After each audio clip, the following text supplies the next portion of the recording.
Okay, Assalamualaikum dan selamat sejahtera. Okey, kita bersama lagi dalam program belajar matematik tingkatan 1 bab 13 Teorem Pythagoras.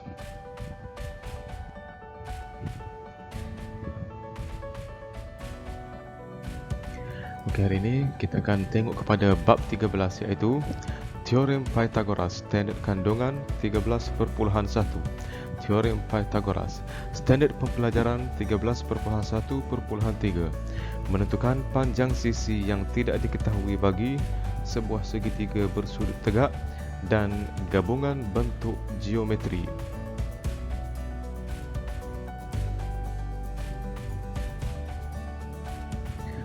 Okey, permasalahan kita adalah bagaimanakah anda menentukan panjang sisi yang tidak diketahui bagi suatu segitiga bersudut tegak. Okey, sebelum ni kita dah belajar berkenaan dengan cara macam mana kita nak menerbitkan teorem Pythagoras. Jadi daripada teorem Pythagoras yang diterbitkan, maka kegunaannya adalah ini yang pertama, iaitu kita akan menentukan panjang sisi yang tidak diketahui bagi suatu segitiga bersudut tegak. Ingat balik, teorem Pythagoras hanya boleh digunakan untuk segitiga bersudut tegak sahaja. Bentuk lain tidak boleh digunakan. Segitiga sama sisi, sama kaki, tak boleh. Segi empat, segi lima lagilah. Dia hanyalah boleh digunakan untuk segitiga bersudut tegak. Teorem Pythagoras boleh digunakan untuk menentukan panjang sisi yang tidak diketahui dalam suatu segitiga bersudut tegak jika panjang dua sisi yang lain diberi. Ini dia punya syarat dia ni. Jika panjang dua sisi yang lain diberi, tu mesti syarat dia. Maksudnya ada dua sisi yang kita tahu, jadi tak tahu lagi. Ada satu yang tak tahu. Jadi itu yang kita akan buat hari ini.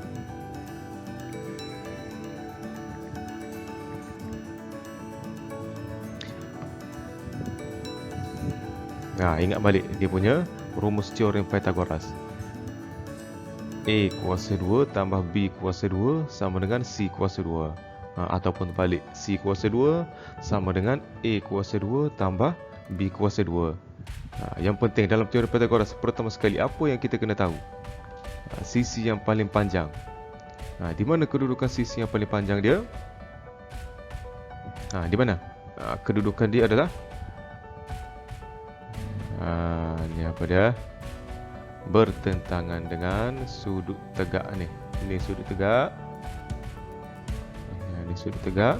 Jadi yang bertentangan dengan dia ni adalah kita panggil sisi yang paling panjang. Nama dia apa dia ni? Ni garisan ni. Garisan yang paling panjang ni. Kita panggil dia hypotenuse. Ingat balik Kita tengok kepada contoh 3. Ini contoh dalam buku teks. Bagi setiap yang berikut, hitung nilai X. Untuk A, dia bagi dua sisi, iaitu pertama, salah satu sisi dia 12 cm, yang kedua 16 cm. Maka kita nak cari satu lagi sisi, iaitu X cm. X tu berapa nilai dia, berapa nombor dia, berapa angka dia. Itu yang kita nak cari. Sama juga untuk soalan B, yang dia bagi 26 cm dan satu lagi sisi 24 cm. Jadi berapa satu lagi itu nilai X tersebut? Jadi di sinilah yang kita akan gunakan teorem Pythagoras. Pertama sekali kita tengok dulu contoh A. Untuk contoh A, awak kena tentukan dahulu di mana kedudukan hypotenuse dia. Mana hypotenuse dia untuk soalan A ni? Di mana? Kedudukan dia bertentangan dengan segi sudut tegak. Jadi hypotenuse dia adalah X. X tu sebagai hypotenuse untuk soalan A. Untuk soalan B, kita tentukan dulu di mana hypotenuse dia bertentangan dengan sudut tegak ni. Jadi hypotenuse dia adalah 26 cm. Tengok ada beza kan. Untuk soalan A, yang kita nak cari itu, iaitu X, adalah hypotenuse. Tetapi untuk soalan B, yang kita nak cari X tu bukan hipotenus. Jadi dalam pengiraan dia akan ada sedikit perbezaan. Tapi dengan syarat kedua sisi yang lain dia bagi. Itu syarat dia. Okey, kita tengok penyelesaian yang pertama. Bentukkan dulu dia punya teorem Pythagoras. Ingat, hipotenus dia akan duduk seorang-seorang, dua sisi yang lain dia akan bergabung. Macam tu, X dia akan duduk seorang-seorang, 12 dengan 16 dia akan bergabung. Operasi tambah. Kemudian kita letak kuasa 2, X kuasa 2, 12 kuasa 2, 16 kuasa 2. Jadilah teorem Pythagoras untuk soalan A. X kuasa 2 sama dengan 12 kuasa 2 tambah 16 kuasa 2. Barulah kita boleh selesaikan. 12 kuasa 2 sama dengan 144. 16 kuasa 2, 256.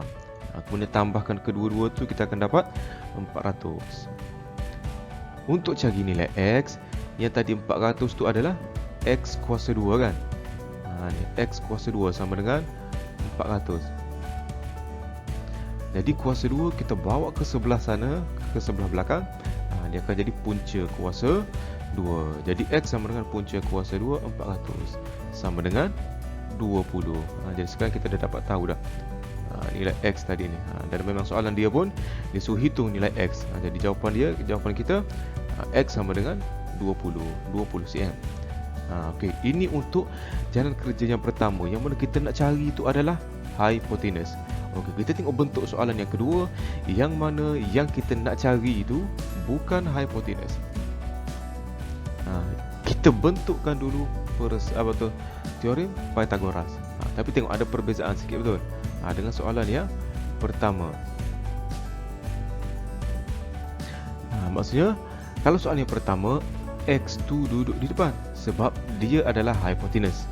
Tetapi untuk soalan B, X bukan hipotenus. Hipotenus dia yang mana? 26 tu. Jadi 26 dia akan duduk seorang-seorang.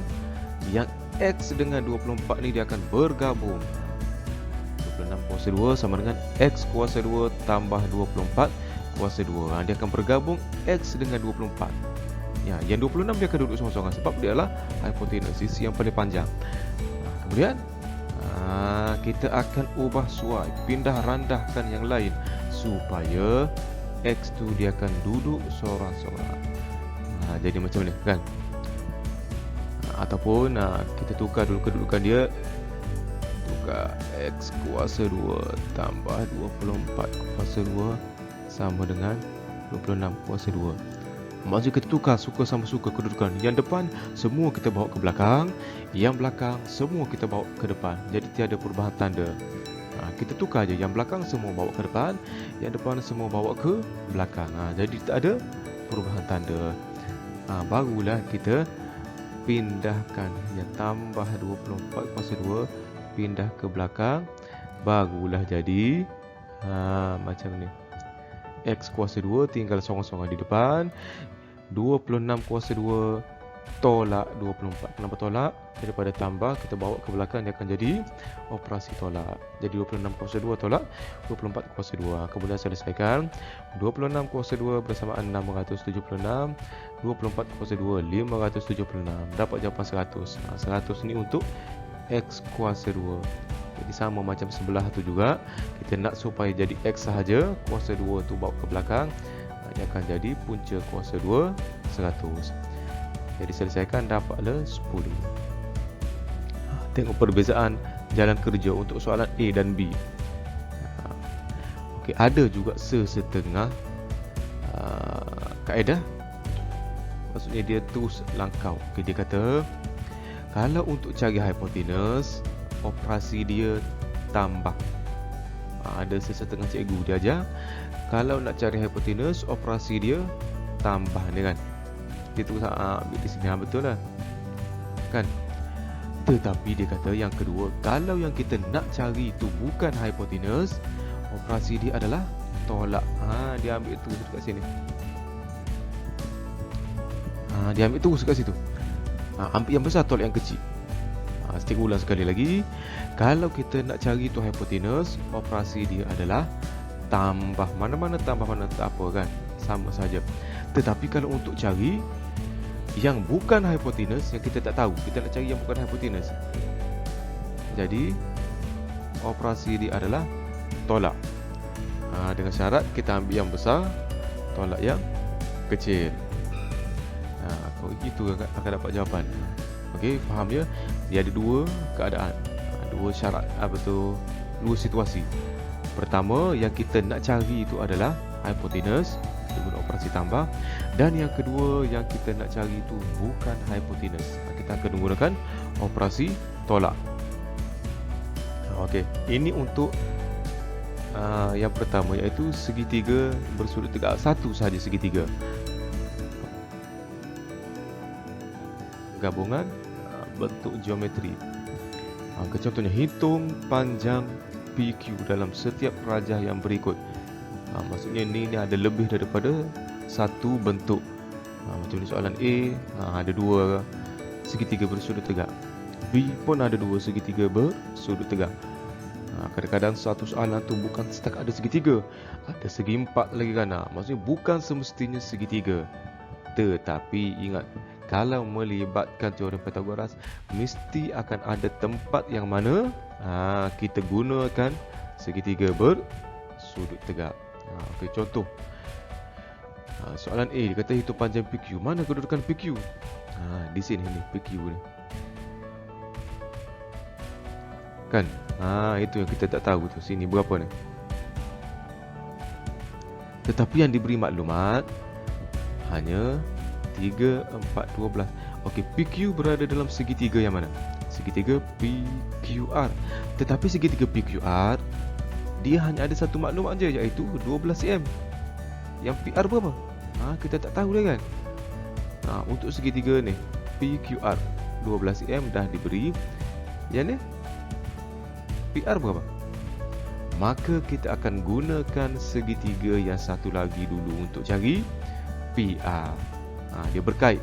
Kalau awak tak dapat cari PR, maka secara automatiknya awak tak akan dapat cari PQ. Mesti kena cari PR dulu. Macam mana nak cari PR? Gunakan segitiga kecil PRS tersebut. Ingat, kita belajar balik untuk yang teorem Pythagoras. Macam mana nak cari PR? PR ni apa dia ni? Hipotenus bagi segitiga yang kecil. Tengok segitiga yang kecil dulu. Dia adalah hipotenus bagi segitiga yang kecil tu. Tapi kalau untuk segitiga yang besar, dia bukan hipotenus. Sekarang kita tengok satu-satu. Kita tengok dulu segitiga yang kecil, PRS. PR tu adalah hipotenus bagi segitiga yang kecil tersebut. Jadi kita buat dulu dia punya teorem Pythagoras. PR kuasa 2 sama dengan 3 kuasa 2 tambah ni, tambah 4 kuasa 2. Sebab hipotenus tu adalah PR. Jadi operasi tambah.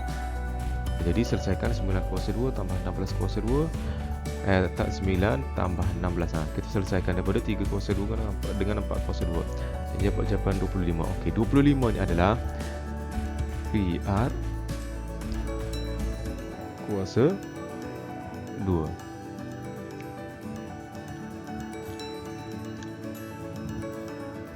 Okey, jadi PR sama dengan apa? Kalau daripada sini, PR kuasa 2 sama dengan 25 kan? Jadi kita nak cari PR. Berapa PR?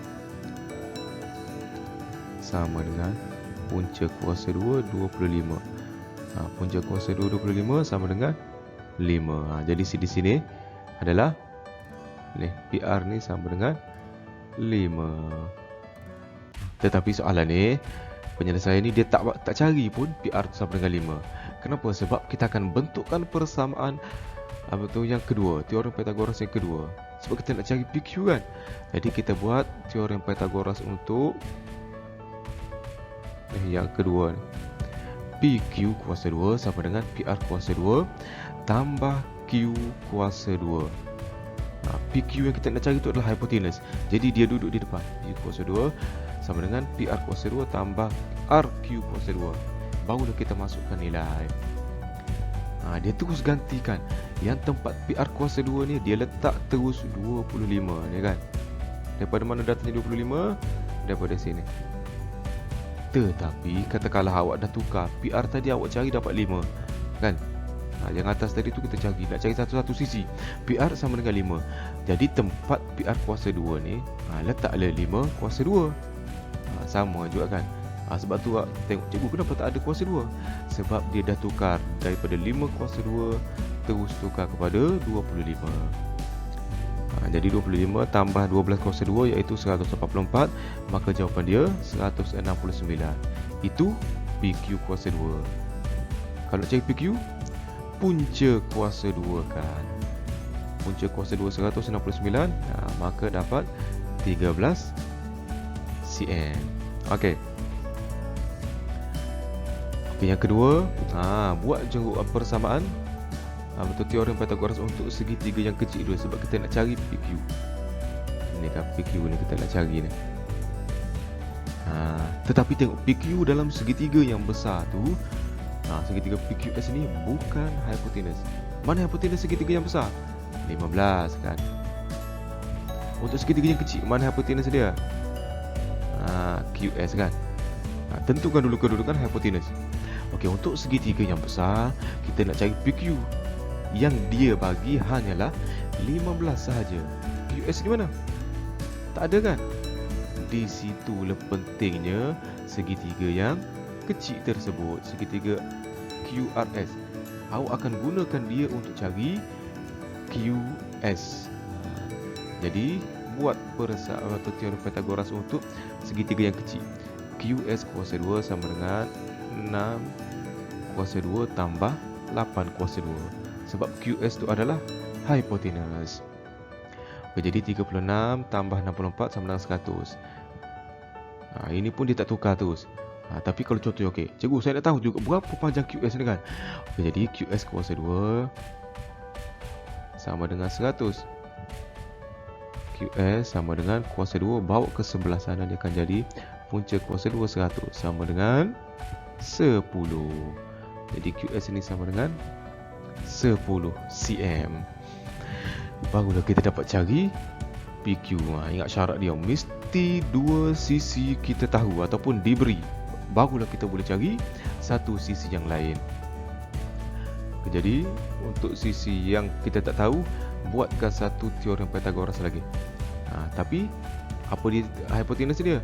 Hipotenus dia untuk sisi betul segitiga yang besar ni adalah PS. PS kuasa 2 tambah QS kuasa 2 tambah PQ kuasa 2. Masukkan nilai. Yang ni dia terus tukar sebab kita nak cari PQ kan. Jadi dia terus tukar siap-siap. PQ kita letak di depan. Dia dah asalnya daripada sini. Okey. Daripada langkah yang sini, dia pergi sini. QS kuasa 2 tambah PQ kuasa 2 PS kuasa 2. Sebab apa tu? Kita tukar kedudukan dia. Yang belakang semua bawa ke depan, yang depan semua bawa ke belakang. Jadi yang belakang QS kuasa 2 tambah PQ kuasa 2 bawakan ke depan, PS kuasa 2 bawakan ke belakang. Tukar suka sama suka, dia tak ada perubahan tanda. Kemudian barulah kita pindahkan. Yang mana kita nak cari PQ kuasa 2 kita nak cari. Jadi QS ini kita pindahkan ke belakang. Jadi PS kuasa 2 tolak QS kuasa 2. Jadilah macam ni. Barulah kita masukkan nilai dia. PS kuasa 2 tu 15 ni kan. 15 kuasa 2. QS kuasa 2 yang ni dia tak tukar, sebab tu dia terus masukkan 100 daripada sini. Tetapi kalau awak tukar, contohnya cikgu saya cari tadi nak dapat 10. Di sini letaklah 10 kuasa 2. Sama juga 10 kuasa 2 boleh sama dengan 100. Jadi 15 kuasa 2 apa tu 225 tolak 100 125. Jadi PQ sama dengan punca kuasa 2 125. Dapat jawapan 11.18 cm. 2 tempat perpuluhan. Kita bundarkan siap-siap kepada 2 tempat perpuluhan. Jadi ingat ya, bentuk macam mana sekalipun, kita tengok yang mana kita nak cari, kedudukan dia di mana, dan tengok kedua-dua sisi itu ada ke tidak. Ada diberi ke tidak. Kalau tak diberi, maka kita terpaksa meminjam maklumat daripada bentuk yang bersebelahan, bentuk lain. Sebab tu dia ada bagi gabungan bentuk, kan. ada tujuan dia bagi gabungan bentuk tersebut. Okey, dah dapat dua sisi yang kita tak tahu, barulah kita boleh cari sisi yang satu lagi. Okey. Untuk pengukuhan, awak boleh cuba latih diri 13.1 C. Okey, untuk nombor 1 ni, dia menentukan sepanjang sisi bagi satu segitiga bersudut tegak. Satu sahaja. Kan A, B, C, D. Tentukan dulu di mana kedudukan hipotenus dia. Untuk A, mana hipotenus dia. Untuk B, mana hipotenus dia. C, mana hipotenus dia. D, mana hipotenus dia, kan. Kemudian barulah kita buat teorem Pythagoras. Okey, untuk nombor 2, dia ni dah ada gabungan bentuk. Maksudnya lebih daripada satu bentuk. Jadi tengok kepada contoh yang kita dah buat tadi. Ada gunanya gabungan bentuk tersebut. Tapi kena tahu lah yang kita nak cari tu duduk di mana. Kita contohkan 2. Hitung panjang QS. Okey, QS untuk A di mana? Panjang keseluruhan, kan. Jadi awak kena tahu separuh-separuh dulu. QR berapa, RS berapa. Untuk B, QS di mana? QS adalah dalam segitiga yang kecil. Tapi dalam segitiga yang kecil hanya satu je, 6 cm je dia bagi, kan. Tapi kena cari yang besar tu untuk cari PQ. Jadi cuba buat dulu, okey. Aku harap untuk setakat ni awak dapat faham macam mana kita nak gunakan teorem Pythagoras untuk mencari salah satu panjang sisi dalam segitiga bersudut tegak.